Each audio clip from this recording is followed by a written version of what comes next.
And we are live and from a room next to my bathroom in my basement. This is My Worst Holiday, a podcast about your worst wedding, funeral, bachelor party, bachelorette party, or any story that's funny after the fact. We want to hear it. And for the third time around, we have the one, the only, Jesse Blaze Snider. Jesse, say hello, baby. Where the fuck have you been? Hello, everybody. How you doing? I've been rebuilding after a terrible, disastrous attempt at raising money for a comic book that I was making.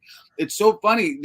This whole my reason for going around right now, which is this book, is so appropriate for your show because, oh my God, it ended up being such a point of embarrassment, only to come full circle when I found out that really there was some fuckery going on that prevented what. Fuckery.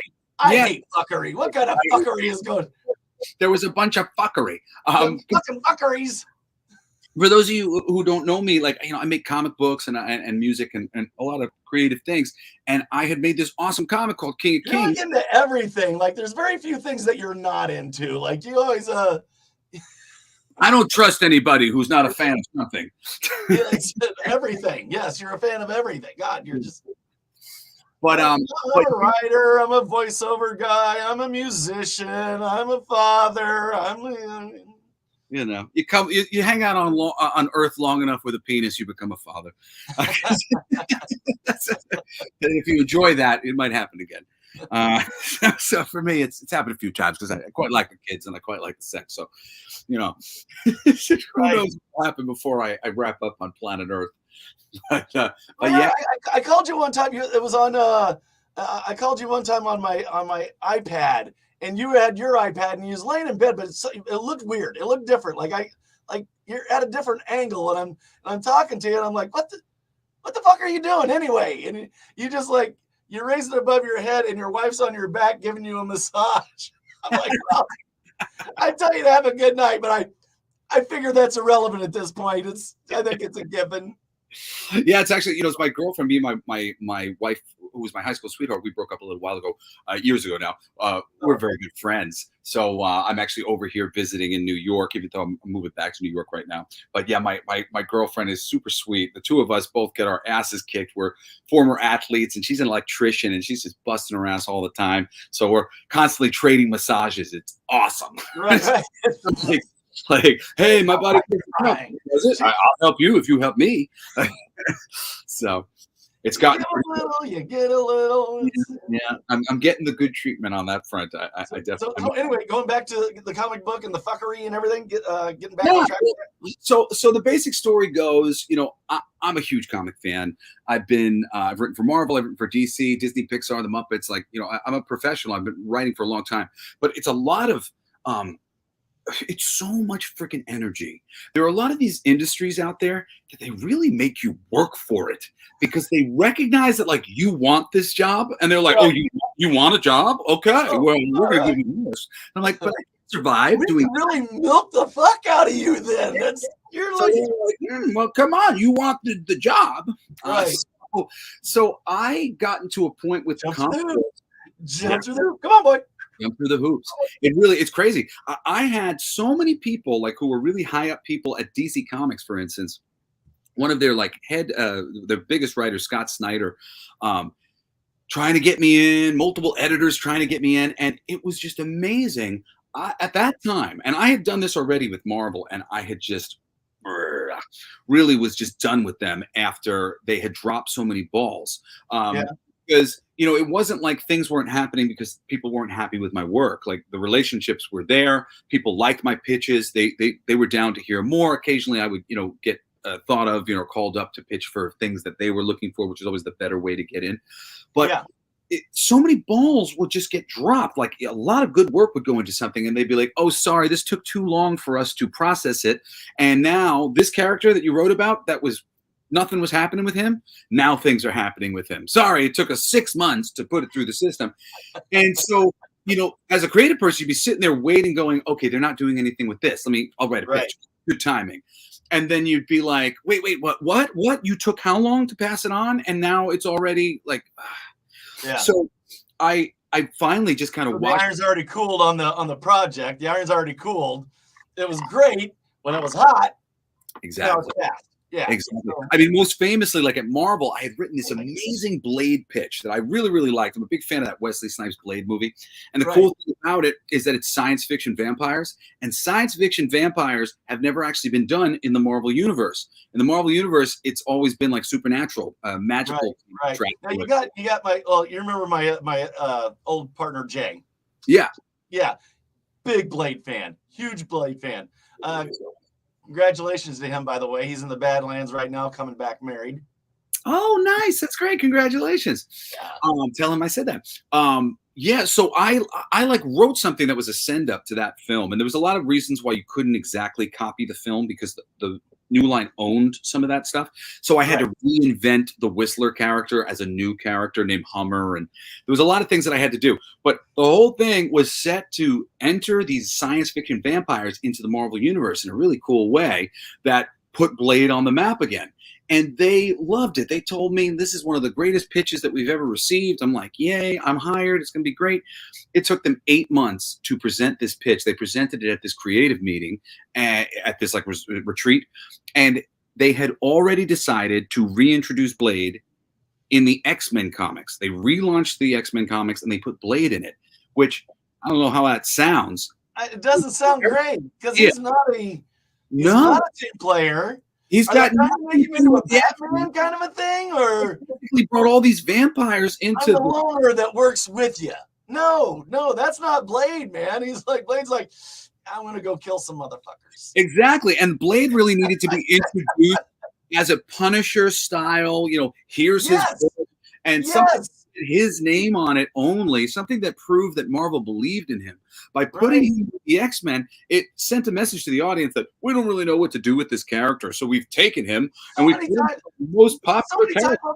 Marvel's better at it than what DC. DC can take a character and just fuck it up. Change the name of the characters, like what they did with Catwoman. Like, why did you change your fucking name?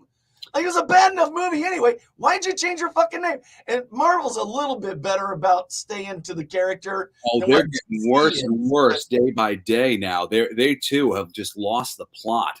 And it's very aggravating for Blade does not belong in a group. That's why he's never been an Avenger. That's why he's never been an X-Man. Well, they tried to put him. They recently put him in the Avengers. He's not a good fit for the Avengers. They keep trying to slip him into other groups because he's a popular character that people know. And the only thing that any of us have wanted from a Blade comic book has been Blade being a badass vampire hunter. That's it. That's it. So I tried to create that thing, and they ultimately were like, oh, sorry, we couldn't do it.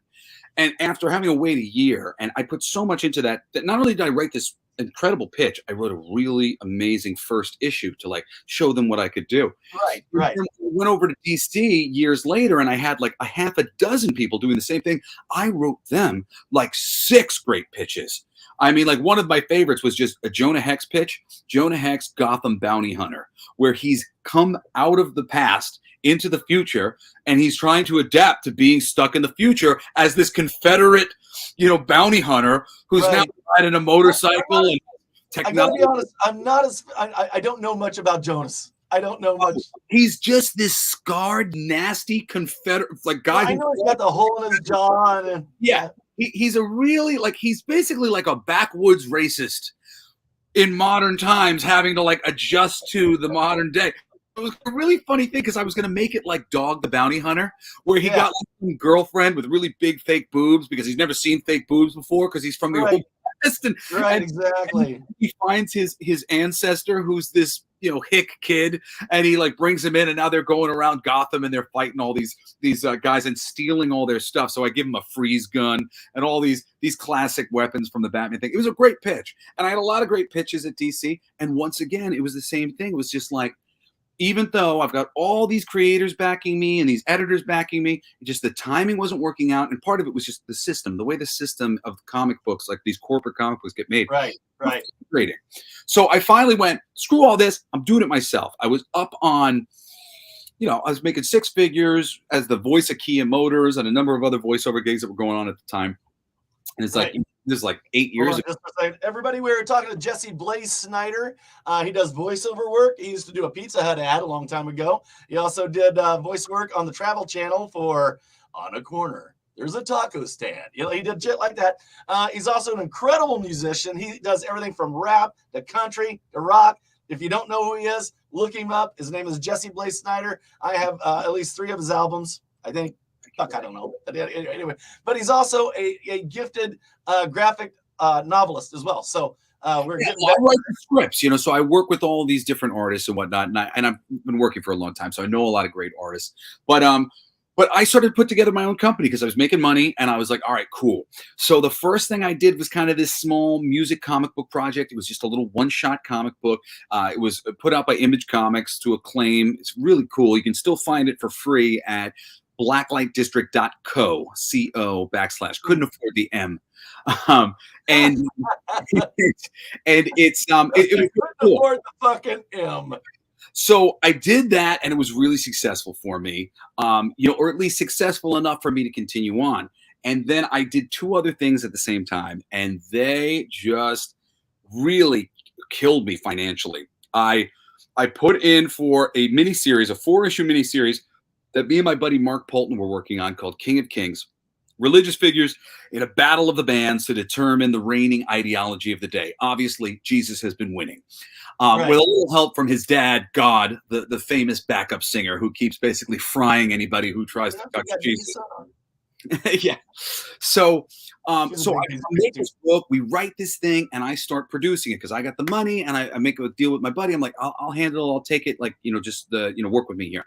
So everybody believes in me, and I got everybody on my back. Don't worry, I'm gonna carry this thing. I got money. It's cool. I'm gonna be able to make this happen, and we'll make money on it down the line. So meanwhile, I'm also trying to create my company. So I volunteer to make a book for my favorite toy sculptors, these guys, the 4 Horsemen Studios, who are just the most incredible dudes ever. It's just artist-wise. They make awesome toys, but like this dude's Da Vinci reincarnated. Oh, yeah. And he is sculpting things that you've never seen in your life before that just are incredible. I mean, you see Eric Treadaway's sculpture, and it's mind-blowing. I think he's one of the greatest artists on the planet, period. And the fact that because he makes toys, he doesn't get the respect, I just think is such bullshit.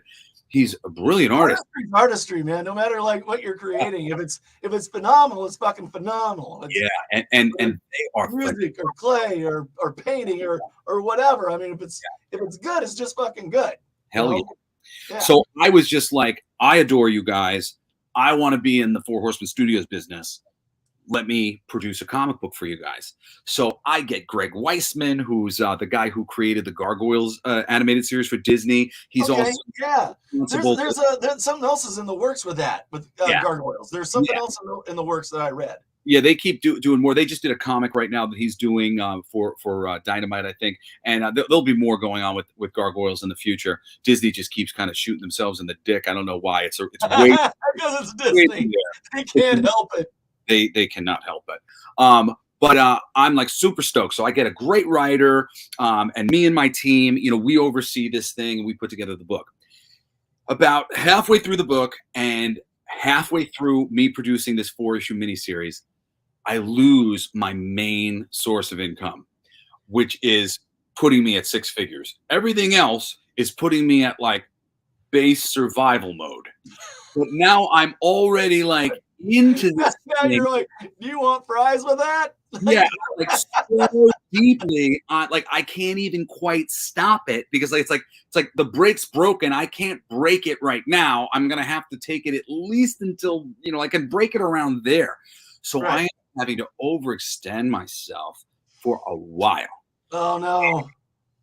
And I start scrambling around the same time. Me and my ex-wife, we have our divorce. I was dealing with like really crippling body pain at that time. And it's gotten a lot better now, but Yeah. I got hit by a Well, I car. remember you started doing some microdosing and stuff like that, and was kind of helping you out. Yeah. It has helped, and I've been getting slowly but surely a lot better. It's funny, actually. My ex-wife, I'm hearing she's been dealing with back pain.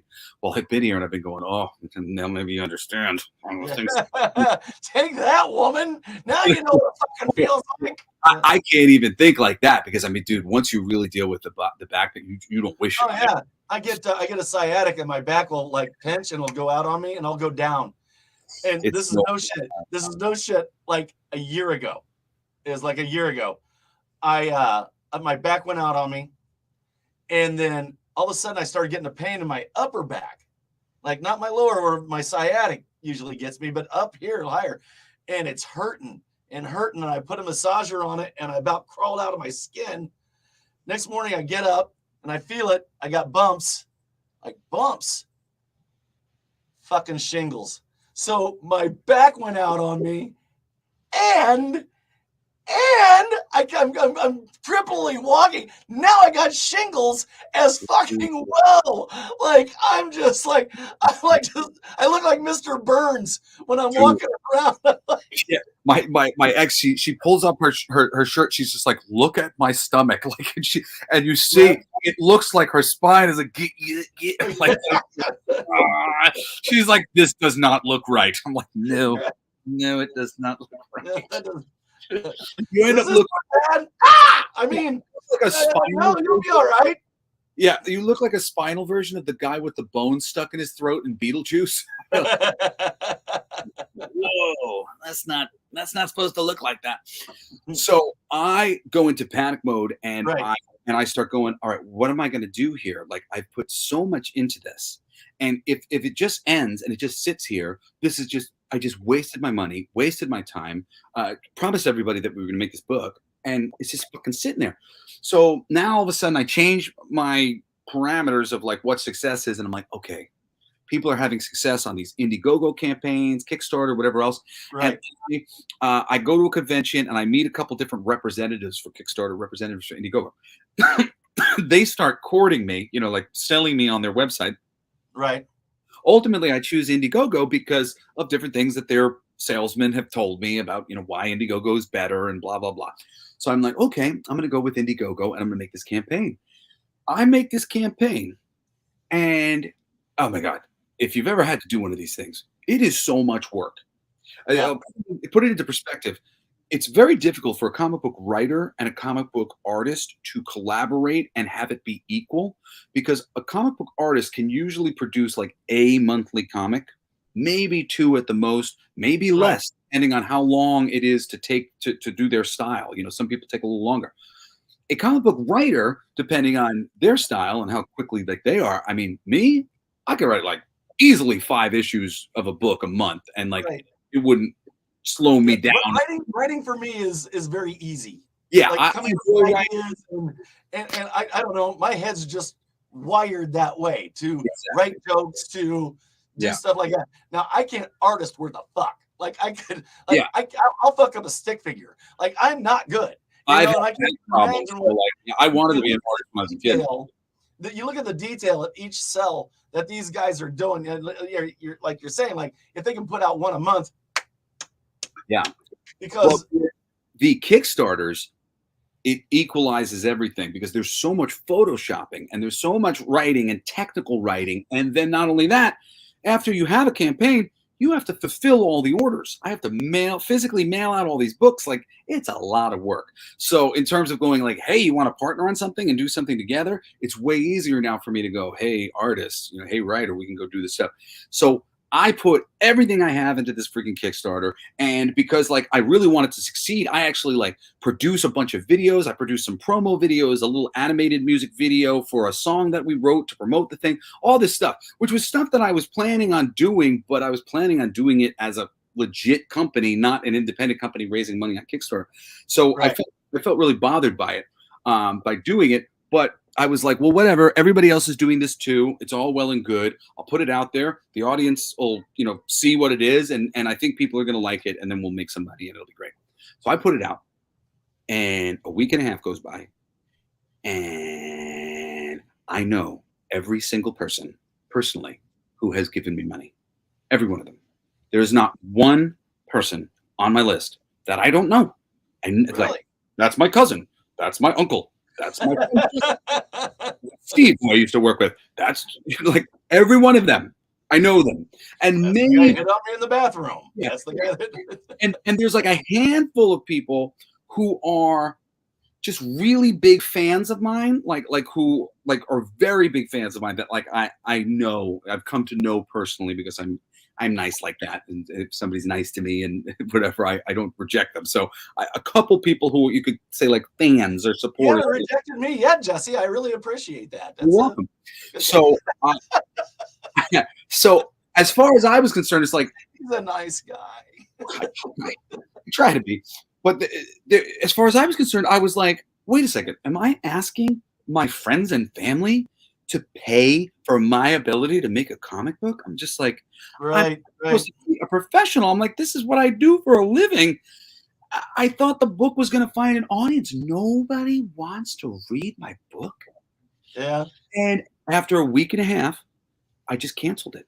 I canceled it and I gave everybody their money back. We had raised like probably about as much money as we've made right now, which is funny because here we are again, a week and a half into the campaign, and we've raised like $5,500. That was about where we were a week and a half into the campaign. But this time, I don't know all the people. That's good. Yeah, that's good. People, and it was a real problem for me. So I canceled this thing. And dude, I was just so embarrassed, mortified. I had put together this big concert where we were playing the special single that I did, and my dad was going to come and sing with me, all these things. As time went on with it, he was feeling like I was taking advantage of him, and everything was like falling apart. Like I wasn't trying to take advantage of him. I was trying to, the book lends itself to an animated series like in the future.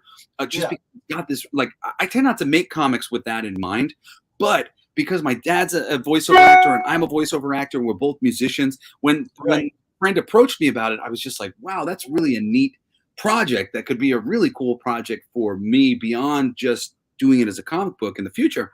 So I like set up all these things and I was just like, this is for our future of the family. There's a voiceover gig for my brother Shane. There's a voiceover gig for my dad. There's a voiceover gig for me. This will make us all some money and it'll be good for everybody. Right.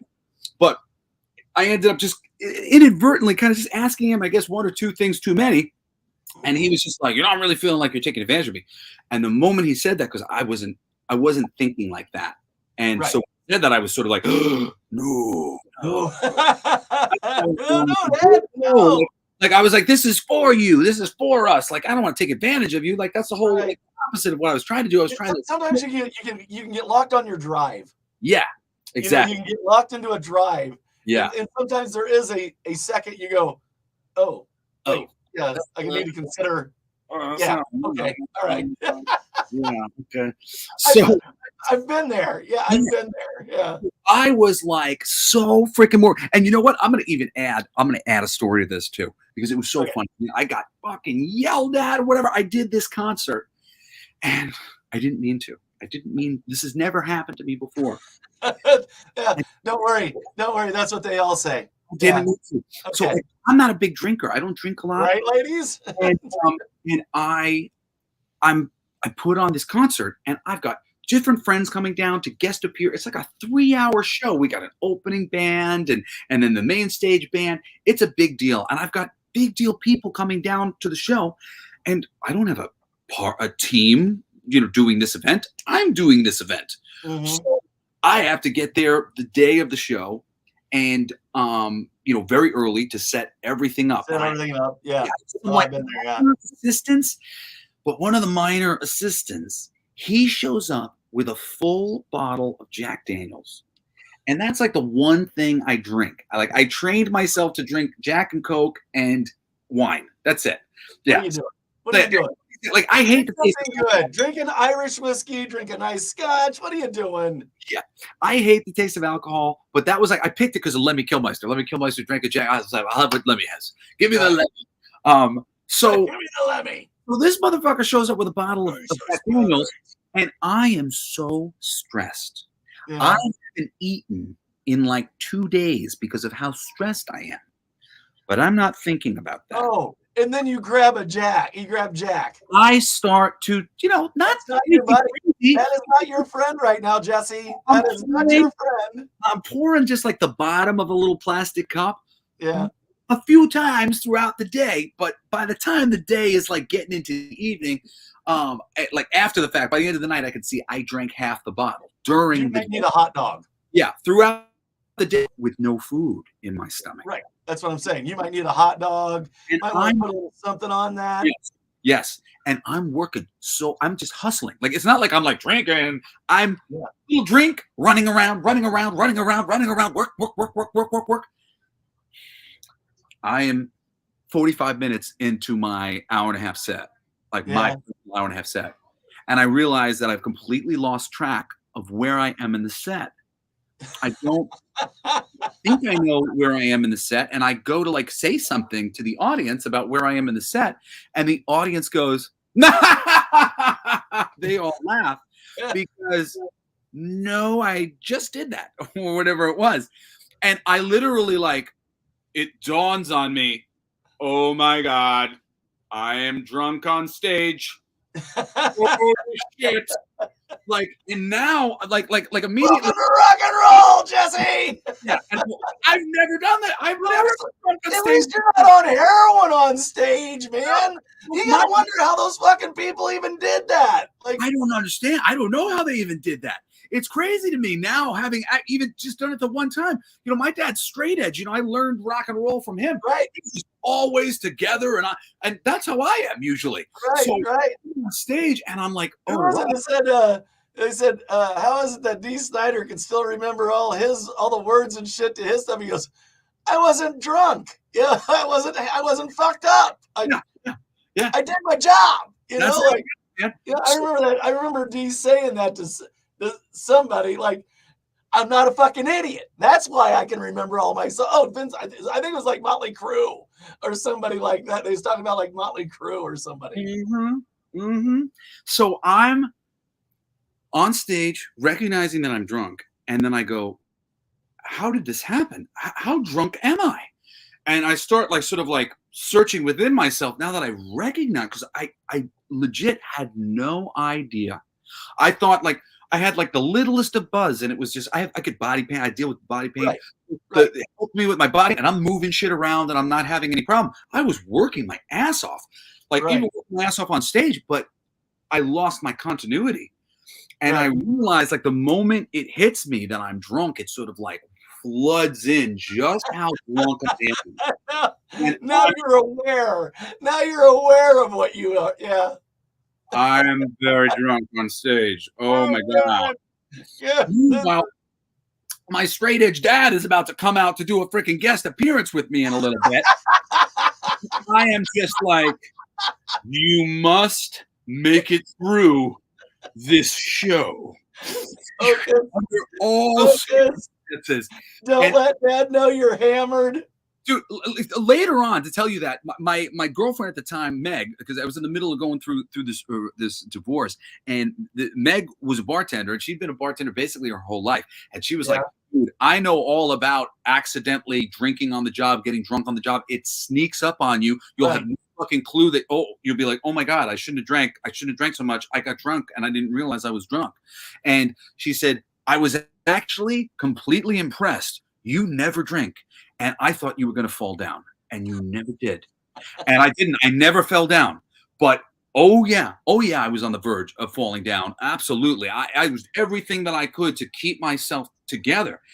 And I got off that stage. I was so exhausted. I was just running around. And then if you've ever seen me perform or seen any videos of me perform, I did all I have. I just. Yeah, you really, you go. Yeah, exactly. I like you got energy, like. Oh yeah. So I walked off the stage and I ran upstairs, sat down on the couch, and now the fullness of my drunkenness hits me. And I am literally just in another world going, and I do not remember this. I mean, I vaguely have the smallest memory of this. My dad was not pleased with the proceedings. I've had a little bit of time since then to explain to him what happened that night. Right. You know, it's like, oh, yeah, so really, it was a perfect storm. That was not my intentions, man. And I mean, I was super depressed. There were so many reasons why I did go and like drink a little bit because it was hard work. My body Right. was, and I was just so stressed out. I needed the Kickstarter. I mean, the Indiegogo wasn't even happening anymore. So I was like, I need this fucking concert to at least go off without a hitch and be the thing that I want it to be. And it ended up being really an embarrassment for me on so many levels. Like, I mean, I can't even remember on any level of embarrassment because I was that drunk. But by the time I got to the point where anybody could notice that I was drunk, I was too drunk to even have an awareness over how drunk I was and whether or not I did embarrass myself. But I was certainly like, whoa, that wasn't so great. And I found out afterwards that, you know, there was plenty of people there who watched me get bawled out by my dad after this. So after I finished getting my hair blown back by my dad yelling, my girlfriend Meg takes me up and takes me out of, and I barely remember any of these things. And we go to the local diner by my house. It's like Norm's, I think it was called. It's in North Hollywood. And I swear, the very first piece of food that I put into my mouth, and it was like, I'm okay. Whoa! Where are we? How did I get here? How did I get up to here? Magical. What has happened? And like literally, as soon as I eat the food, I go, oh, I haven't eaten food in days. Oh my God. How do I even do that, man? I eat like a fucking monster. Like, I gotta have food. Like, well, I'm also type 2 diabetic, so if I don't, I'll die. But anyway, so like, so I, you know, coming off of that, I mean, and this was like basically the metaphor for how depressed and so now I've got two images. I've got two images of Dee Snider in my head. Yeah. The first one is when you told me you guys were playing charades, and I'm picturing Dee Snider going 2 words, sounds like, and that's in my head. And now I got to picture Dee Snider just reaming your ass, like, because you're fucking wasted. Charades is the best time that you can have with the Snider family. We do charades right. You know, fucking charades at the Snider house is awesome. That's legit, like my favorite thing to do with my family. We have a great time. Yeah. So and then him, it was so fun. So that is just representative of like seriously how freaking down I was. Everybody, we're talking to Jesse Blaze Snider. He's a graphic artist. He's an author. He's an actor. He's a voiceover guy. You've heard him on Kia commercials. You've heard him on Pizza Hut. You've heard him on the Travel Channel. What was the name of the show? It's a Food Paradise. Yeah, I'm still the voice of Food Paradise. On Food Paradise. On Food Paradise, exactly. And he's an incredible musician. Go on iTunes and look up Jesse Blaze Snider. I Need a Knockout is a really cool tune. He's got like a lot of them, but he does country, he does rap, he does a ton of them. So look him up. Fantastic. I don't believe in genre. Back to you, sir. Well, or She's Not Going Home with You Tonight, which is a cool country tune. Yeah, thank you, bartender, man. Yeah. You know, speaking of Meg, I wrote that before I met Meg, but Meg, I met her as a bartender, and she was just this drop dead gorgeous bartender's not going home with you. Is that the name? It's you ain't going home with the bartender, and then like she's going home with me. Which I didn't write that as like an egotistical. She's going home with me. I really wrote it as I think does it really sound like it. Yeah, I just wrote it more as this like thing of like that competition when you see 5 people all warring for the same woman who's working behind the bar. Yeah, who's working behind the bar. I'm going home with her. He's not going. Fuck you! Yeah. I'll kick your ass. Yeah, I'm gonna defend her honor so I can fuck her. Yeah, I'm gonna fuck you. I didn't seal the deal, no, but I tried. I tried. I'll have another Miller Lite. I already called last call. Get the fuck out of here. Exactly. This bitch is making some money. The other thing, going back, like this is a big coincidence. Like I haven't heard this name probably since the last time we spoke. Okay. I hadn't heard this name. and nobody at the job I have, like only a couple people even know that I have a show. Okay.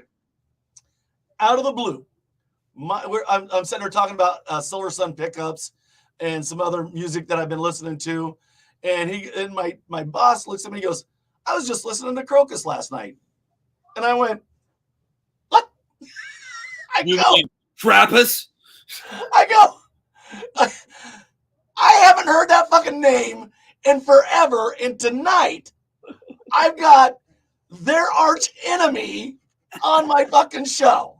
Don't fuck with my mom, man. I know, don't fuck with your mom. He's like, what? And I go, they threatened Jesse's mom. They threatened Jesse's mom. I'm like this, like I haven't heard the name. And for everybody that doesn't know this, the band Crocus threatened Jesse's mom. Yeah. And out of the blue, again, I haven't had you on for what, a year and a half, somewhere around there. I'll give everybody the story. The quick story is my mom. She is one of the main reasons why Twisted Sister is what Twisted Sister is. She gave them their visual look, and the heights of stardom that they reached. Absolutely, is a big part of it. Is the visual. It's how great they look. Yeah, on magazine covers and for press. Because there's so many uber talented people that didn't get that far because they didn't have that hook. Yeah, and their look really, especially for my dad. Not to take anything away from your dad at all, because he's fucking amazing. Yeah, he's a talented dude, and absolutely. But they have really they became the iconic band that they became because of how well put together they were, and visually. And my mom worked for tons of bands during the 80s at that time. I have a bracelet that I love to wear that has spikes on it that was supposed to be for Crocus. But famously, she went to meet them at the airport to give them their stuff. And they send over this big bodyguard who takes the stuff and tells them that basically they're stiffing her. They gave her half the money up front so that she could buy the materials. And he said, if you don't send us the rest of our stuff, we will have you killed. God. My mom is like 5'4", 5'1", 5'2". I don't know. She's a little lady. Just how small that dude's dick is. Yes. I can kick your ass. What? Well, and the biggest thing is, Crocus has attempted to apologize multiple times, and every single time they do, they apologize the exact same way. And for me, it is unacceptable. They go, hey, man, it's water under the bridge. It's years ago. We're different people now, kind of thing. It's like, let's just put it behind us. No apology. I am sorry. We are despicable. That is so fucked up that we did that to a woman of all people. Right. Our security. What pieces of shriveled shit we are. I'm I'm sorry. I understand why you're mad. I'd be mad like that too. If you can find it in your heart to accept our apology, maybe we can make it up to you in the future. That's it. That's the only freaking apology that I want to see or hear from these people. Right. It's like you guys have proven yourselves to be pieces of garbage. Yeah. Walking around trying to intimidate a fashion designer who just made you some great stuff for you to go wear on stage. It's just the crappiest freaking story ever. But oh yeah, those guys back in your ass and go scream in the night. Get the fuck out of here, Crocus. Yeah. There's some great stories. My dad wrote a book. The idea that I haven't heard that name probably since the last time we talked. Yeah. That my boss just says that because I was driving a car. I was driving around. He was with me, and he said that, and I literally just fucking looked at him. I go, what? No way that just fucking happened. Yeah. It's just insane. It's such a funny one too. There's a great story in my dad's book of stuff like that. It's these bands. Most of these musicians are motivated. They're weird. They're all ego driven. Most of the musicians, they're like, oh, I want to be famous. So, and they'll pick a motif or whatever else. And the authenticity is very in short supply for the most part when you get into music. And there's a band called Man of War. And Man of War was openly dissing Twisted Sister in the trades, the trade magazines. Really? Before Twisted had really broken. They were a local phenomenon in the... Well, they were just meatheads that played music. They weren't good. They weren't good at all. They were just meatheads that played music. You think that they're even meatheads. So they talk some shit, and my dad. Well, they were roiding. Yes. Well, my dad makes it physical. He goes, "You guys meet me here. This date, I will fight each and every one of you individually." He will not put it away. They keep going, nah, we're star children. We're blah, blah, blah, blah. We're really into peace and like whatever. Like, oh, yeah, they're talking shit. that wasn't the Man of War guys. There was 2 different groups that did this at the time, and he threatened to physically beat the shit out of all of them. And the one group that didn't have that Man of War motif, they were like, oh, we're the star children. And then Man of War, they were like gently fighting back, and in secret, they sent one of their guys who was friends with the bass player of Twisted Sister to beg them to stop. Please stop. You're making us look bad. We're not really fighters. We don't want to fight you. We don't want to have a physical conflict. We're just musicians. Please stop it. And you're making us look really bad. They were begged to stop. Oh, God. Man, please stop. Like, big fucking buff meathead cocksuckers. Yeah. Please don't beat us up. Like, fucking D's just a regular built dude. Like, he's like, Kendrick Reagan is watching, and he is also a comic book designer. He has a series of comic books.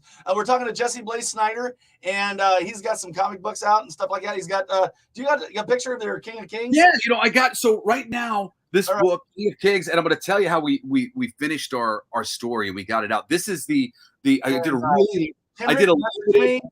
message me, and I'll also put you in touch with Jesse. Yeah.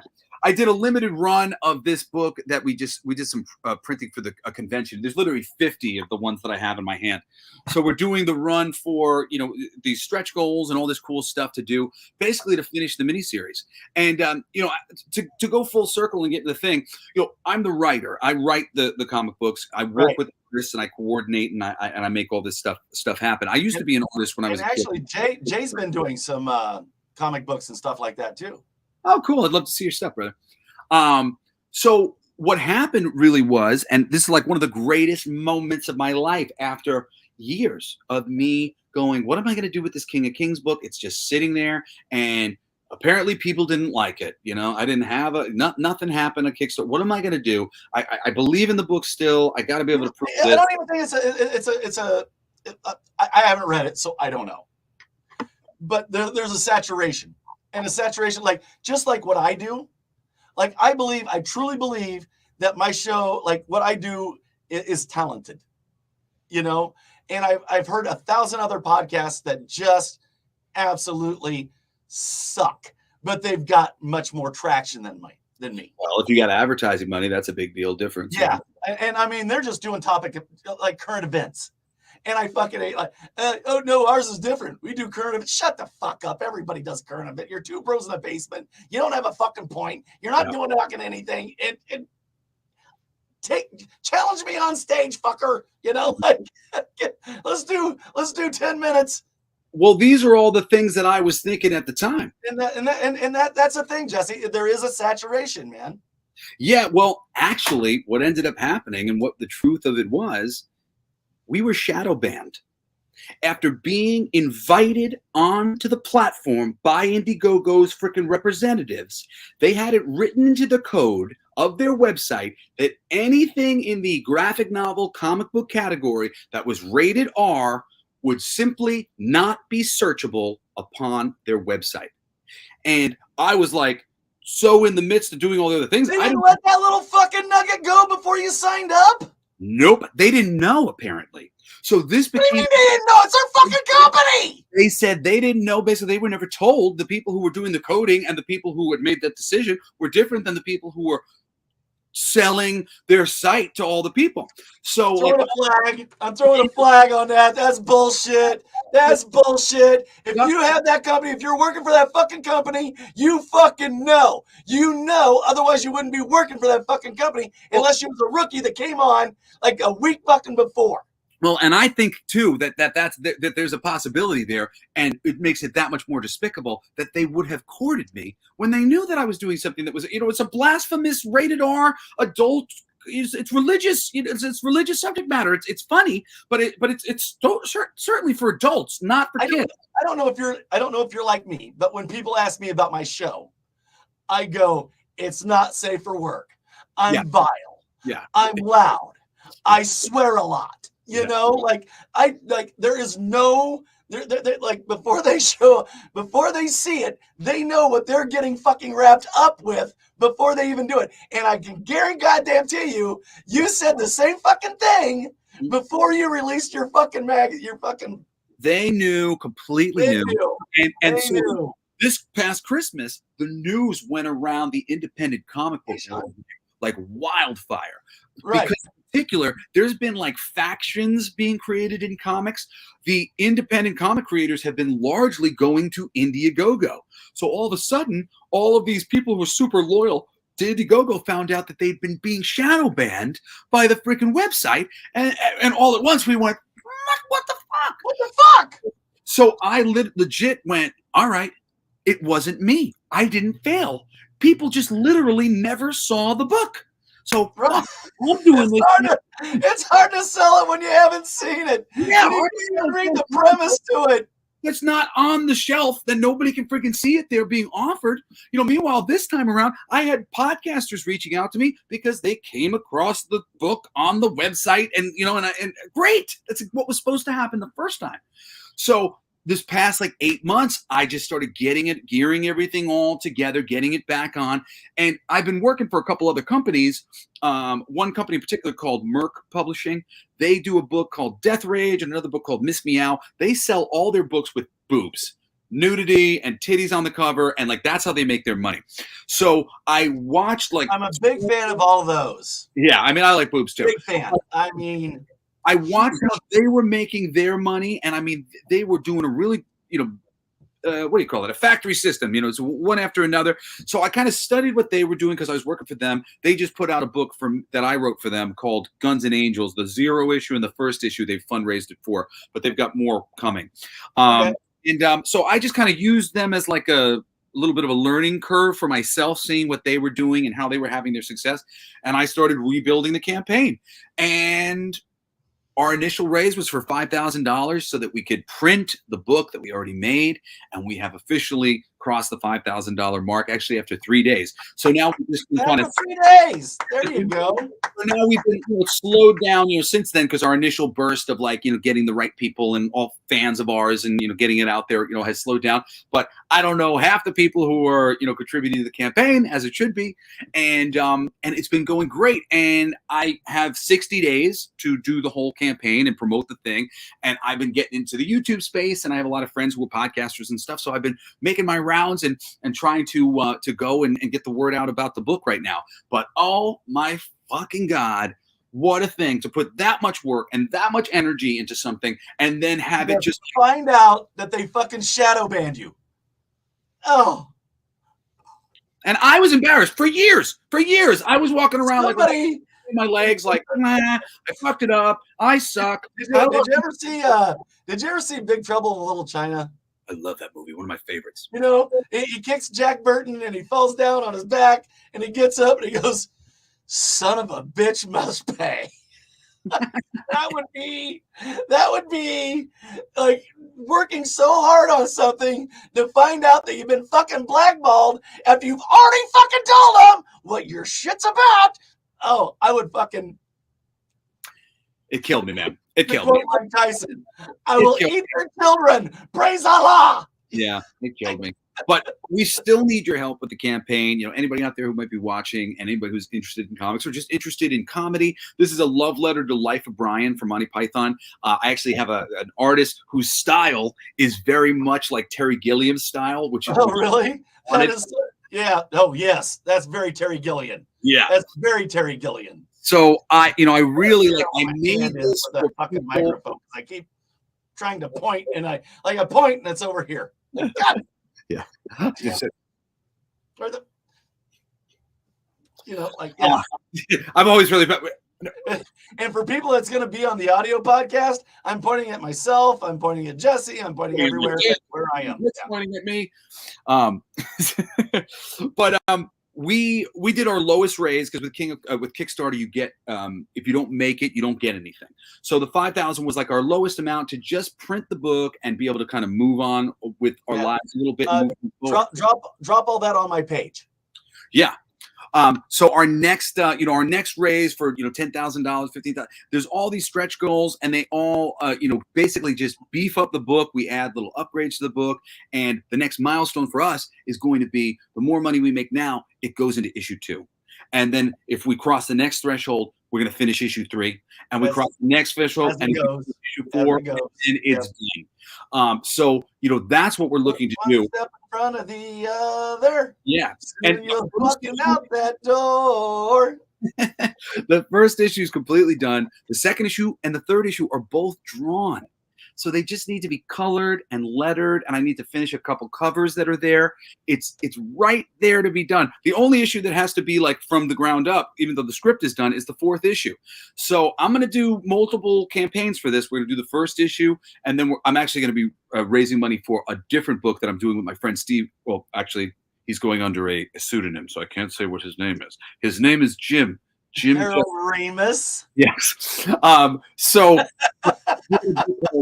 fucking for our future, because I'm going to do the nudity thing. So next book is fucking for our future, and it's going to have. Me too. God damn it! I've decided. I'm gonna. Okay. Dude, it's a very funny book. You're going to like it. I'm doing the nudity thing, but I'm trying to be a bit subversive in terms of because boobies are fun, and that's all there is to it. Fact, folks. Because boobies sell. Because boobies for me. That's what it is. I want their money. I want the money because I've got 4 kids and I can't be just making comic books for fun anymore. I do too. In fact, I always tell people, like, if you like a show, if you like an independent podcaster, if you like a musician, give them a little bit of love. For me, it's my worst holiday at patreon.com. Cheap suckers. So, and for Sean Pratt, it's Sensibly Cynical at Patreon. He's on there too. Aaron Lewis is watching us, and he is the writer, director, and actor in Evil Lurks, and it's a great movie. Actually, it's so good. I've seen so many bigger budgeted movies that sucked so much. Well, not worse, but he made a good movie, and their movies sucked, even though they had a bigger budget. There it is. Evil Lurks. Tomorrow is the day of the independent filmmakers. Sorry, I had to do all that. Well, that's okay. Tomorrow is the day of the independent filmmakers who know how to be fiscally responsible and let a good idea speak for itself instead of throwing money at something that isn't a good idea, because that's what Hollywood has been doing for ages. And their budgets have gotten so inflated and their profit margins have just been shrinking and shrinking and shrinking and shrinking. And every single time a movie like Sound of Freedom comes along, that they raise that on, they fundraised that on Indiegogo or Kickstarter, one of these sites. And now $100 million, that's profit. That is profit. When you've spent $450 million and then it makes $600 million, and then you're splitting that with the theaters, and you spent another $100 million on the advertising and all that.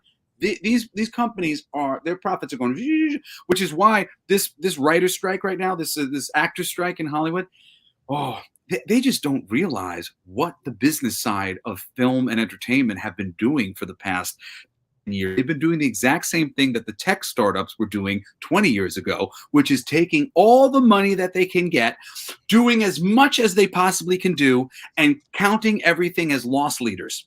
They are loss leading themselves into oblivion with all of their streaming platforms. Disney, 99.9% loss leaders in production, and a few shows that make them a little bit of money. Same with every one of these companies. And they're like, you made this much money on that one program. Yes, but we lost a lot of money on every single other thing we made. And we spent too much on every single thing we made. And they just cannot put the brakes on fast enough. Seriously, Hollywood and entertainment is about to be completely remade in the image of independent, scrappy people who have ideas. Aaron Hawkins. Evil Lurks. Yeah. Watch it, folks. Oh, yeah. I would love to see it. I'll have to check it out myself. My girl loves it. It's on Tubi. Literally, I was in the soundtrack. He's got, the bands that he had, the soundtrack. Oh, cool. It's all Chicago. It's some of his friends, some bands from Chicago, Oh, and that's they're just indie bands. Like you, like they're not big yeah, fucking that's great. Robert Mutt Lang fucking backed. More people need to trust their own taste. That's another big part of like most of the people get into the business side of things and like entertainment. They don't really have good taste, or if they do, they don't trust it. The amount of people that I've met in the business over the years, I mean, there's maybe like 20 people who I've met who have good taste, who are in a position to taste make and pick the people who are worthy because they were able to recognize it. The rest of them, they are going by, well, how many people were at the show? There's 500 people in the room. Were they having a good time? Were they into it? No, not really. Like the people who can go to a show, see a band and go, wow, they're great. With some support, this band could be huge.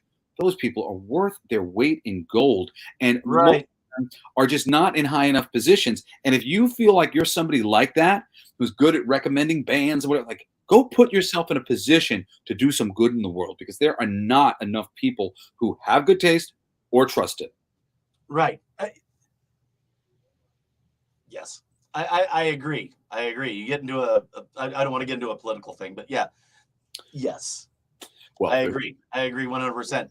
And tell you what, we told a funny story. That was cool. So, yeah, we're going on an hour.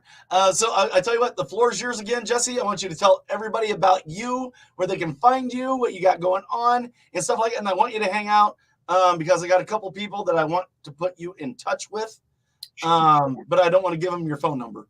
Sounds good, brother. Well, no, here. Call Jesse. His number is. In the future, you will find me at a convention, hopefully every weekend, selling a bunch of awesome independent creations, surrounded by brilliant artists and cool people, hanging out, planning on going to a concert that night that I'm putting on myself. You know what? Stop. Hold on. Taking names. Hold on. We're actually fit. We got 15 minutes more. I'm used to going on the hour. We started at 7:15. Oh, that's right. Let's go back. So I liked what you did there. Anyway, we was talking about Hollywood, how it's about ready to invent itself all over again. We was talking about Aaron Hawkins and Evil Lurks. And then, tell us more about King of Kings. There you go. Well, you threw me up. You fucked me up. You put me. You got me on a 15-minute fuck up. Well, isn't that what the show's? I really enjoy talking to you. I'm like, God damn it! Has it been an hour? The show has become its subject matter. Yeah, this is my journey. I love to make music and I love to make comic books. I've done voiceovers and I've done hosting and whatever else, but I've only done that to pay the bills, and take care of my family. Well, your music, like you can tell, you love your music. You're a great songwriter. Like, yeah, that's not so. You're not doing that to pay the bills. Like, you would be doing that if you were no matter like what lineage you ever came from. Like, I'm sure it had an effect on you. But the way you write and everything, that's not taught. Thank you. No, I've been, I'm not taught. That's like, the way you listen to a country song, or the way that you write a country song, or the way that you write a rap song, or a rock song, like you've got your own distinctive way that you do things, and that doesn't come from like, oh, I was taught it. Thank you, brother. And I mean, that's it. I'm a writer. First and foremost, I'm a writer. That's the thing. It was so funny because, like, growing up, like, just because of the nature of things, I've done all these reality shows and stupid shit that I don't care about. The only two things I care about is writing songs. See, that's paying bills. That's paying bills because that's not real. Yeah. Reality is not fucking real, folks. Yeah. So it was so funny. I'm literally looking at a convention poster that's hanging in my daughter's room on top of the thing. Let's see if I can turn it here to show it to everybody. But these people, they literally, like, they invited me down to the show, and they literally ignored the fact that Frozen? I love Frozen. Yeah. Oh, Jesse Book. That one. Okay. So I had to write writer on the top of the freaking frame. They wrote, he's a singer. I'm not a fucking singer. I'm a songwriter. They wrote voice actor. Yes, I am a voice actor, but that's You just are a something voice actor. funny. They wrote actor. I'm not really an actor. I mean, I've been an actor here, there on reality shows. I'm not a fucking actor. Like, it's the thing that I've done for fun. When the LA Gun says, "Hey, you want to be in our video? We could use somebody who could do a good job." Now, in my defense, I did call you a BMF on the promo.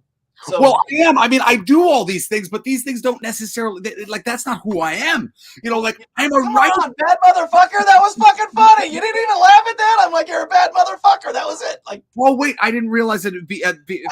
See, okay, see, I didn't. on. Thank you. That is what I am. So all I mean, but really, before you go on, my buddy Chad Paulson is watching, and he's a big fan of your dad's. He read the book, and it changed the register in the way he sings. I just want to let you know that Chad is on. He's listening to you. This is Jesse Blaze Snider, and like he would die, absolutely fucking die, if you told your dad that this guy changed his register because of the way that he wrote in the book, and it changed everything for him in the way he sang. So I had to, like, if that didn't happen, I would feel bad. So. Yeah.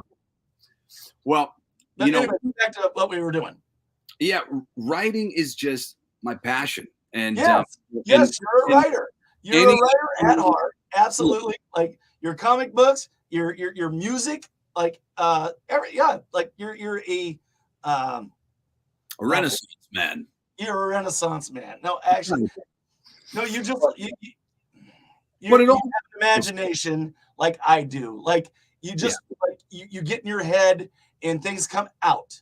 Yeah, and I can't stop. Everybody goes, focus, do one thing at a time. I'm like, I get bored. I do more things.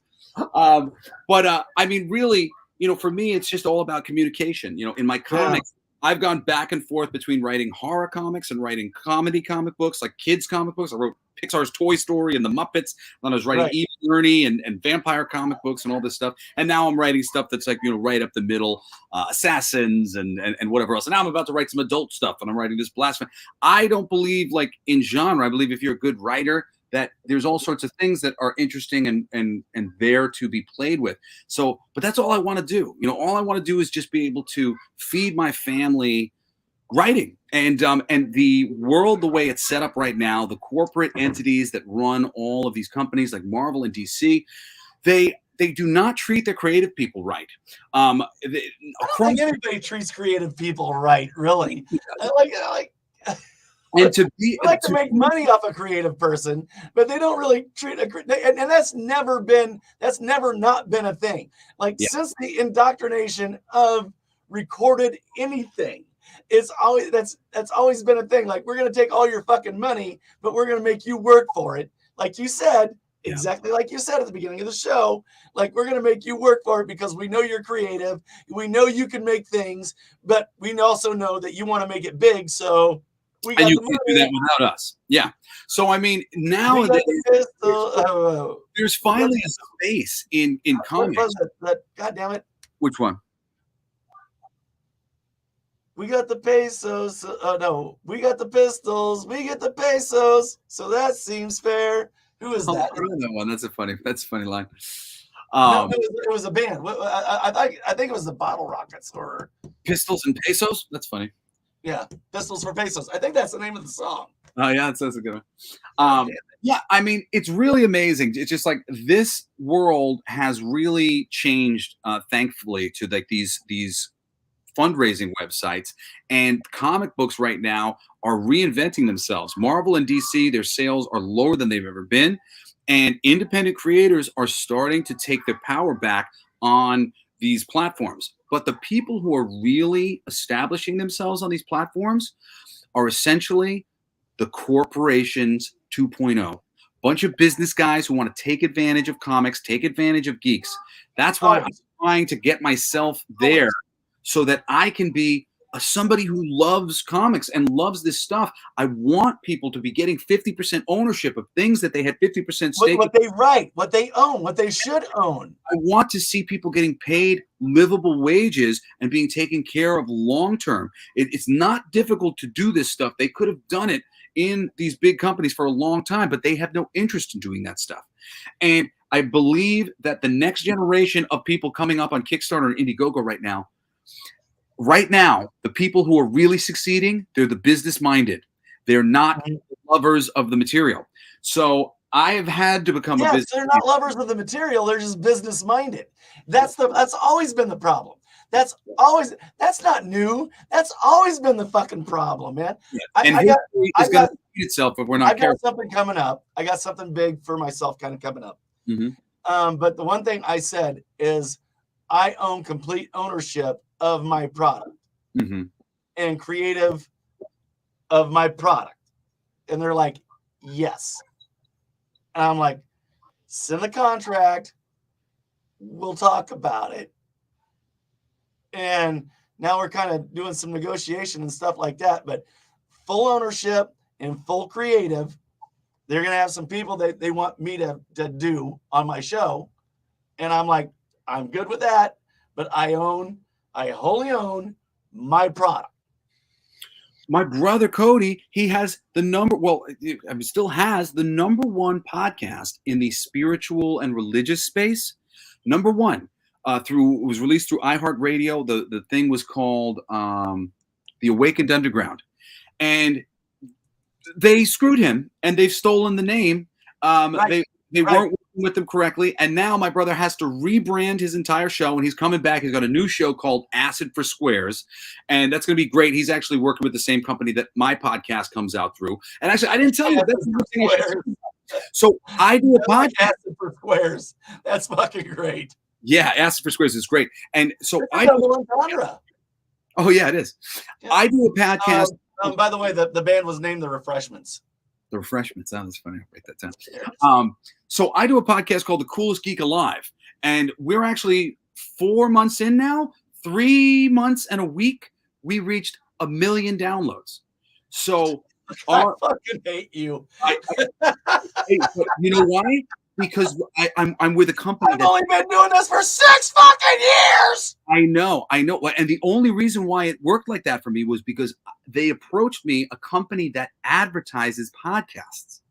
So like I didn't know what to do. I've been wanting to do a podcast for a while, but I kept thinking the same thing like you. I did a podcast with my friends called The Live Stream of Consciousness for a little while, and we couldn't build a freaking audience to save my damn life. All right, fucker, I'm your next guest. All right. Well, I don't have guests on my show. I don't have guests on my show. But when I do, when I have an appropriate venue, I'm just fucking with you anyway. Well, I'm going to. I will eventually. When the time's right, it's more of like it's a conversation about pop culture or geek culture kind of shit. But as time goes on, I'm going to be doing more things. I just make fun of the pop culture podcasts. Oh no, mine's it's all geek culture shit. So like I didn't take any fucking offense. Okay, it's all geek culture. Okay, it's all geek culture stuff. My whole podcast is really about writing. It's about how poorly written all of these films and TV shows are, for the most part. I mean, and I like them, most of them. I just think they could all be a lot better. And I'm somebody who's studied writing my entire life, and so it's a podcast on writing, essentially. Right. But it's writing for geek culture shit and whatnot. But it only happened because we've got support, and you can't do this without the support, the advertising. I was doing the show with my friend Michael Zinn for a year and a half, and we couldn't get an audience going, and I didn't have any money to put into the advertising, and I lucked out that I got basically picked up by a company that was like, we've got money to advertise, we need people who are really good in this space. And it just so happened, because like I happened to be best friends with a guy who got approached for some really big clients that like dwarfed me, and he recommended me. So I mean, like I got lucky, like very, very lucky. And the fact that I have an audience, I mean, granted, just like you, if you were advertised, you'd get an audience because you're good at what you do. But the only way to really grow these things fast in any significant way is the advertising. And it's like you have to be good enough to retain the audience. It's a catch-22. Yeah, It's but definitely a catch-22. yeah, and to a certain degree, it's like really weird. Like there's plenty of middling podcasts that just put a lot of money into their podcast, but they're not very good. That's why they haven't maintained an audience. But we've been growing, thankfully. But I mean, it really like it was such wake up to me. I mean, I knew it was like I don't have the money to advertise. It's going to be a bitch, and I don't have the money to advertise my Kickstarter. And even though we're at, what do you call it? Like, 1 million downloads or whatever. That's great, but that's over time. That's how many people are consistently going. How many people? So you're building a really small audience over time, and you're just, like it's just Right, eating right. up, even though it Well, seems really good. Here's actually where I know I was kind of like I was fucking around with you and stuff like that. But here's the thing I've always done is they're like, oh, how much do you make or like stuff like that, and or how many viewers do you have? And I go, honestly, you don't fucking care. Well, and I mean, and I don't, because you know think- why?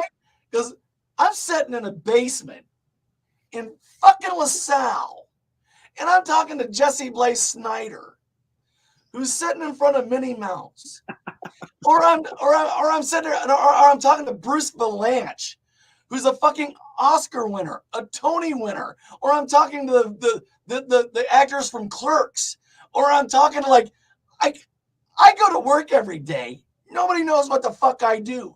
And they're like, how many listeners do you have? I don't fucking care. Like, do you know the people that I've met and I've talked to? And like, I'm good. I'm fucking good. And then something just finally, out of the blue, didn't ask for it, wasn't looking for it. Out of the blue, somebody contacted me and said, hey, remember I was on your show? And I said, no. And then, but now they're sending me a contract. So, oh yeah, oh nice. so I'm happy to hear that. You've got such a nice, simple format.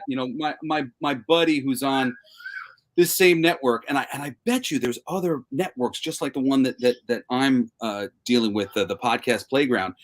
They do a show called Celebrity Jobbers, where basically he does all these celebrity interviews, but he asks them basically what would they have done if they hadn't been famous, like if things hadn't worked out for them as a musician or as an actor. Oh, that's a great idea. Yeah, it's a really nice. That's a great fucking idea. Yeah, it's called Celebrity Jobbers. My buddy Jeff Zito. It's a good show, and it's funny. The first time I've got another one that I'm working on. Like, no, I've already got it out there, and I've already talked to one person about it. But anyway, sorry, come on. Oh, I was just saying. I remember me and my girlfriend. We listened to it the first time, and we were like, huh, I don't know about this. I mean, like, he's really kind of missing so much of the big picture of who this person is, because they were asking him all these questions about like small towns and where you might work and the family business. And then when we found out, oh no, the whole show is about getting like that human side of the people. Yes. And we were like, no, that's really cool.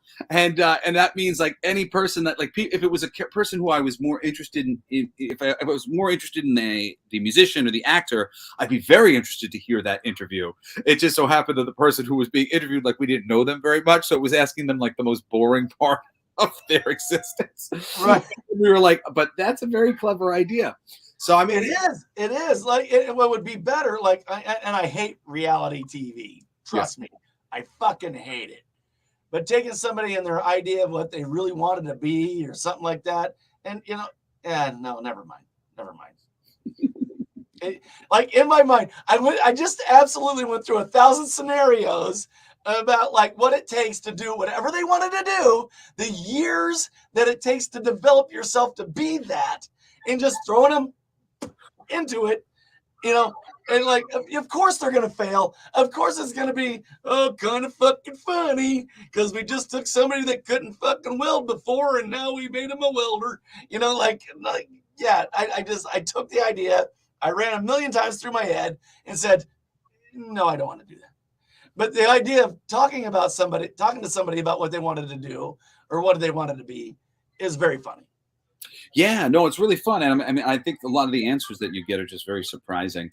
But yeah, it's totally cool. And one of these days, my show will kind of segue into a little bit of YouTube, and I'll be doing more interview and more like talking heads kind of thing. And when that day comes, I'll totally hit you up, because I'll be needing people to come and guest with me and chat about different things. But right now, it's just a little. Yeah, I was fucking with you 100%, man. But I mean, but I like you, and there's no reason why I like you, Jesse. I like you. Yeah, but there's no reason why not, if that was the kind of thing that I was doing. I'm just not doing it yet. Everybody's been trying to drag me onto YouTube, and I honestly just like my voice being the thing, and that people don't see me. I prefer that it's just a podcast, and that's it. A lot of people feel that way, Jesse. A lot of people feel that way. I love it, man. I just like that it's about my ideas and not about what I look like. And honestly, when I go on to YouTube channels and shit, it's like 5 minutes into being on the YouTube channel, they're like, "Is this guy on crack? He's got too much energy." If I looked like you, I would have my face on every fucking poster I ever had. Okay, so you're just a handsome fella, is all I'm going to say. You're making me blush. Of course, I got these beautiful blue eyes, and you don't. But either way, you got the strong jawbone and the beard, and women like you. Fuck you. So anyway, so we were getting back to like talking about, and I'm pretty sure I told this story before on here, but it's still fucking funny. We was working with this guy. I worked at a car dealership as a salesman. Okay. And this guy comes in, and he's working with us, and he's just not that good. And they put up with him as long as they can and stuff like that. And they end up finally firing him.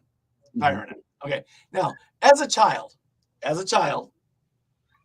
what did you want to be, Jesse? What did you want to be? A comedian. A comedian. I always wanted to be that too. Thank God I got a platform where I can kind of do that. You know, but you know, you want to be an astronaut, you know, you wanted to be a marine jellyfish hunter. Yes. When I was like 6 or 7, I said, I'm going to be a jellyfish hunter when I grow up, because me and my friends, I think jellyfish. Exactly. I thought, this is something I could do for a living. Right. So this guy gets fired. And my buddy Tim calls him to consult him. He's like, you know what, man? He's doing like the God damn it, the Billy Crystal movie, the horses and shit like that. God damn it. Anyway, he's like, City Slickers, yeah. They're like, you got a do-over. You know, you got a do-over. He goes, what did you want to be when you were a kid? And the guy goes, I wanted to be a car salesman.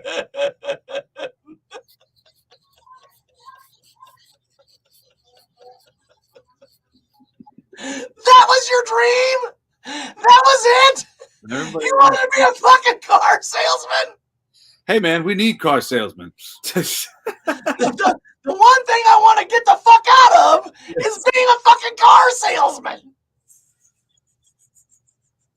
Maybe he was just screwing with you to get a ride. No. He bounced, like, we stayed in touch with him. He bounced from like 4 different fucking car places. Oh, wait. He's probably like a big fan of that movie Gung Ho. Or yeah. What's great movie? Great fucking movie, Jesse. Did you see the movie with Jeremy Piven? Where he's the car salesman that they bring in from out of town? Yes. That one's really funny, too. Yeah, that one's really good, too. That whole, they do a hate crime in the middle of the beginning. He's doing a big rah-rah, and they accidentally attack the Asian guy. Oh, yeah. No, that was a hate crime. That was a hate crime. He did a hate crime. Jason Priestley. Jason Priestley had a series on. What the hell was the name of it? But it was rough. It was raw. And it was fucking funny. It was a Canadian series. Look it up. It was great. Jason Priestley showed his acting bones in that. Like, he was really, really fucking good. That's funny because, right, Jason Priestley, he was the one dating the blonde chick. Who are the two people? Wait, there's the main guy, and then there was Luke Perry. Luke Perry's the other guy. Luke Perry, this is so funny. so Twisted Sister did a music video that didn't get aired a lot on MTV, but it's a great video like you can find online, and it's very popular on like YouTube, called Be Cruel to Your School. Be cruel to your school. Yeah, I remember that song. Yeah, I it has remember that song. in the video, and at the beginning, there's a classroom being taught by Bobcat Goldthwait, and I remember watching the video as a teenager, and I go, "Is that Luke Perry?" I just seen Bobcat like 2 months ago at a comedy show. Oh, I love Bobcat. I love his comedy too. He's a fucking funny guy. Oh, he's great. He's a very funny comedian. Yeah, he's great. He's My down father in and him were very good friends for a long time. He got upset with my dad because my dad went to a Sam Kinison show, and he was like warring with Sam Kinison at the time. But they used to be very good friends. It's a bummer. Wow. Spent time with him as a child, and I grew up being very much a fan of his. I wish I would have known that. I wish I would have been able to talk. Well, I wasn't going to talk to him, but there was a whole thing going on outside of the show too. Like, he's cool, man. He makes movies now. His movies are great. He made a great movie with Robin Williams before he died. It was really cool. World's Best Dad, and he's done a couple. Wait, the one before that one was, oh God, I'm forgetting some of the names of them. I've seen a bunch of them. What was the name of it? They're it all was so fucking good.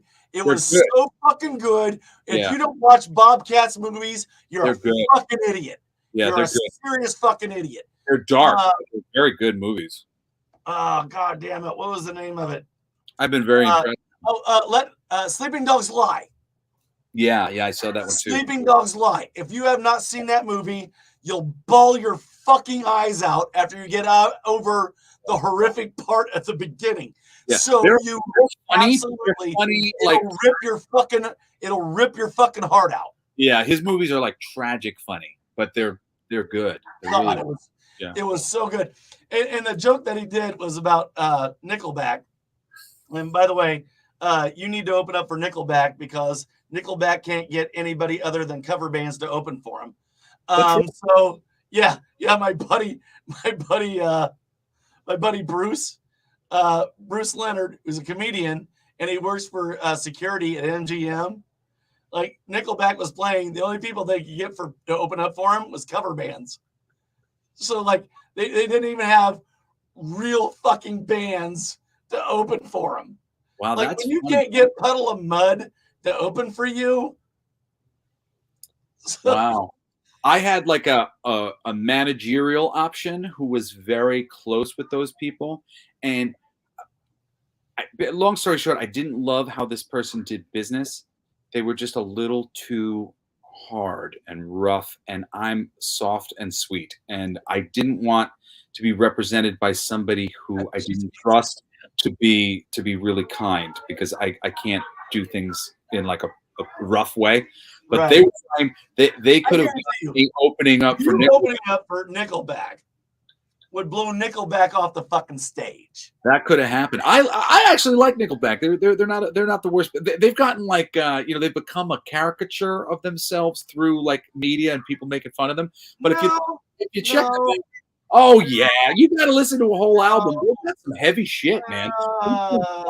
We're going out tonight to break down every light. That fucking song is a great song. Yeah, but listen to the cadence. It's the same fucking cadence. Well, that's everything they do. That's exactly the same the fucking do. That's true. Admittedly. And I am versatile. I'm not a musician. I'm a comedian. Yeah, no, it was funny when people started to put one song on top of another to show that the songs were nearly identical.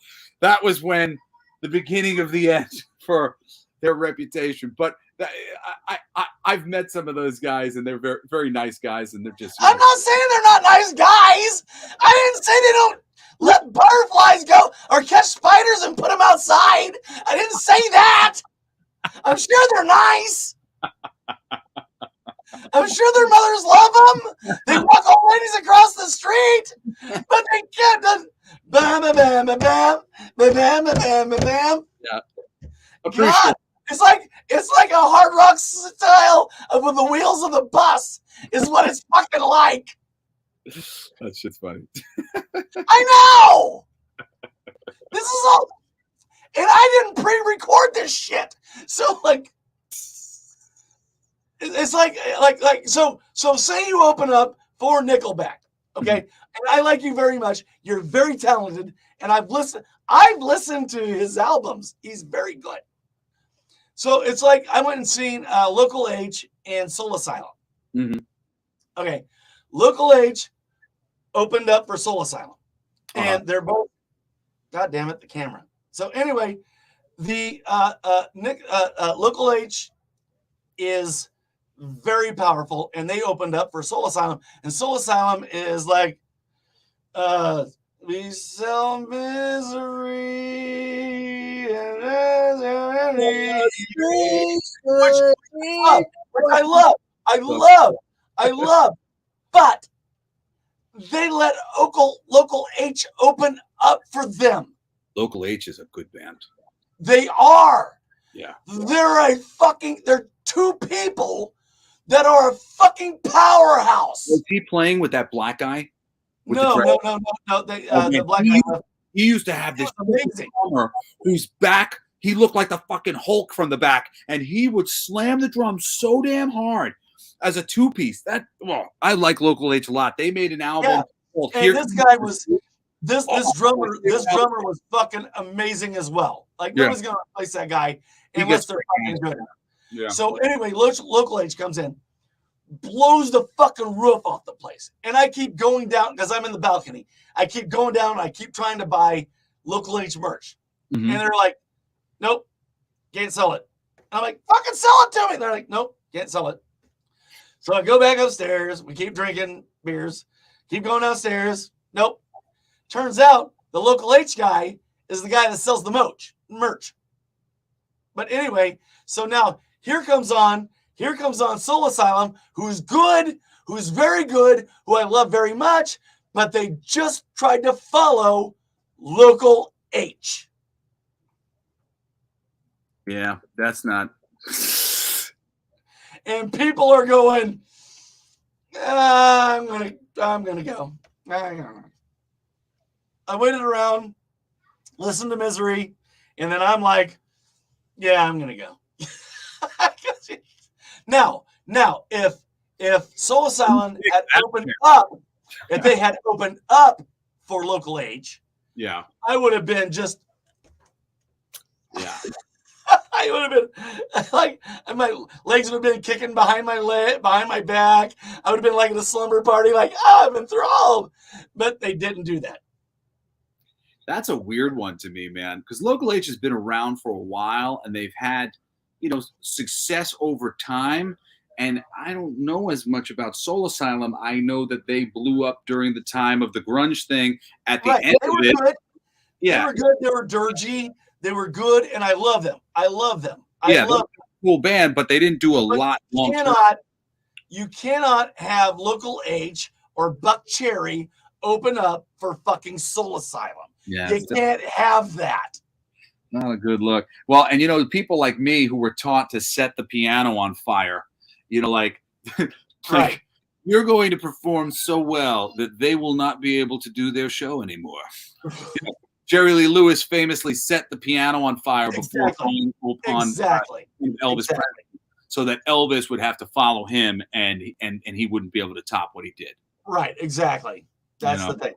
So and it's really, you make it really easy when you put a band that has a lot of energy on before a band that's a little bit more subdued. Whoever planned that was out of their fucking mind. So anyway, all right, dude, we went 15 minutes over the hour. That's how we do. And I love you. You've got the floor, as they say on Hot Ones. This camera, this camera, this camera. Oh, Tell us what's going on. I actually checked my campaign a little bit, and we already had 2 donations from, I'm assuming, people who listen to the show. Bradley, I think, on my page. Yeah, we hang out after. I wrap this up because I got a couple people I want to put you in touch with. Absolutely. We're just so grateful for anybody who donates to our campaign. Go watch the videos. You can find out about the backstory behind everything that's going on, with our campaign. It's awesome. And if you're a music fan, right now I've got a new band called DILF USA, and we are having just the best time. It's a party band, and we are here to entertain you. We've only released 2 singles so far. We've been doing like a lot of big cover gigs, and we actually have recording a lot of stuff right now. And this time next year, I think people are actually going to have heard about us because of some of our songs, like our original "We Gave an Alligator Mushrooms," which is freaking hysterical. It hasn't come out. I think you just admitted to a crime. Yeah. We put out a Christmas song this past year with a really funny music. That was awesome. I fucking love that. I shared that with everybody. Thank you very much. Thank you for sharing that with me, by the way. Welcome. Thank you. And we did a cool I love you, dude. Oh, thanks, man. Appreciate it. And we did a cool video based on Johnny Depp and Amber Heard's debacle that they had going on, where she shit in the bed, and the song's called "Shit the Bed." Another funny video. So if you like to laugh and you like music, that's the new project that I'm working on right now. Of course. Is that on YouTube as well? Yeah, it's on YouTube. So if you type in DILF USA. Shit the Bed is on YouTube by Jesse Blaze Snider, or is it by the band? What's DILF USA. DILF USA. DILF USA. Look up DILF USA. I shit the bed.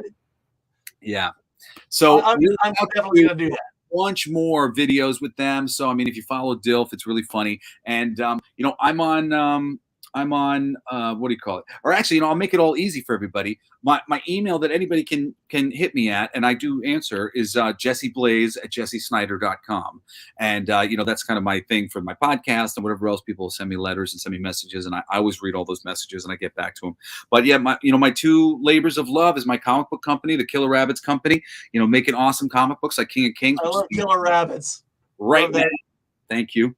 And the DILF USA as my musical endeavor right now, other than myself, Jesse Blaze. I've put out a lot of things on my own, but I don't really consider myself a solo artist. I like to work with bands. I kind of just, at somewhere along the way, I started writing a lot of things independently with lots of different people. So I ended up releasing a couple things on my own. But DILF USA is where my passion is, and the comics are where my passion is. And support me on any of those fronts, and I will love you forever. All right. And as always, I love you. You're fantastic. And I always enjoy you having on. Oh, my God. It's just amazing. And I want you to hang out for a minute or two after I end this. Yeah, God, fantastic. Jesse, go on iTunes and look up Jesse Blaze Snider. You're not going to regret it. His music is so fucking fantastic. And from a room next to my bathroom in my basement, this has been my worst holiday. Oh, wait. Give me some money, motherfuckers. It's my worst holiday at patreon.com. Cock suckers. Love you all. And I will talk to you later. Getting on the broadcast. All right. Bye.